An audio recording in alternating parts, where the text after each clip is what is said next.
This week's Parashat Tetze, we encounter many mitzvot. At the end of the Parashat, we encounter a special mitzvah called Parashat Mitzvat Yibum.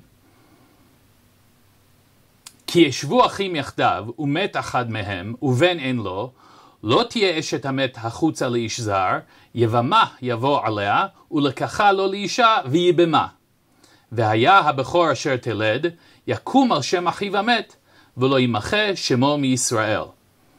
When a couple gets married, and unfortunately, the husband dies, and they do not have any children, one of the brothers of the deceased is commanded to marry the widow.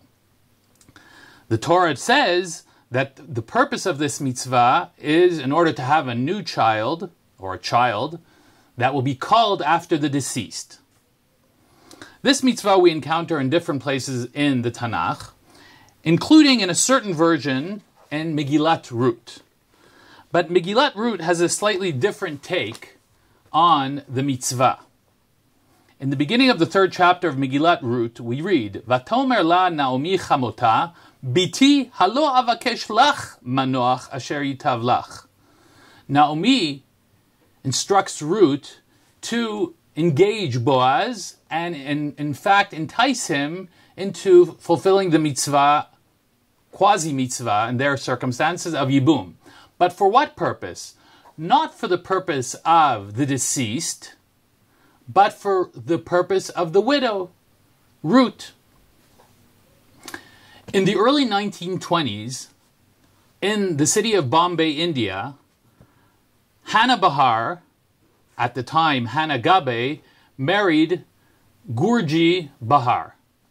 After a very short amount of time, Gurji died of an illness, and Hannah was left a widow, a young widow, without any children, and even got the title, the unfortunate title of the barren one.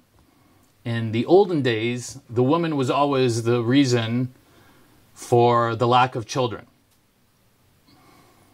Gurji's brother Salach, who was single, decided that he would fulfill the mitzvah of Yibum, and he married Hannah, who was the barren one. Hannah and Salach had 10 children, 7 sons, and 3 daughters. Ad akara yalda shiv'a, a quote from Hannah's prayer in Sefer Shmuel. And my grandmother Hannah had 7 boys and 3 daughters.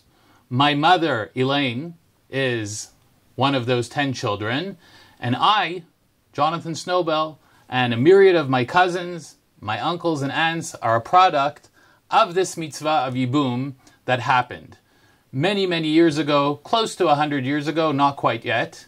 And on next week, every year, Parashat Tetze, Yud Aleph Elul, the 11th of Elul, we mark my grandfather Salach's yortzeit, who was one of the last Yabamim in history, and I, Jonathan Salach Snowbell, am named for him. Shabbat Shalom.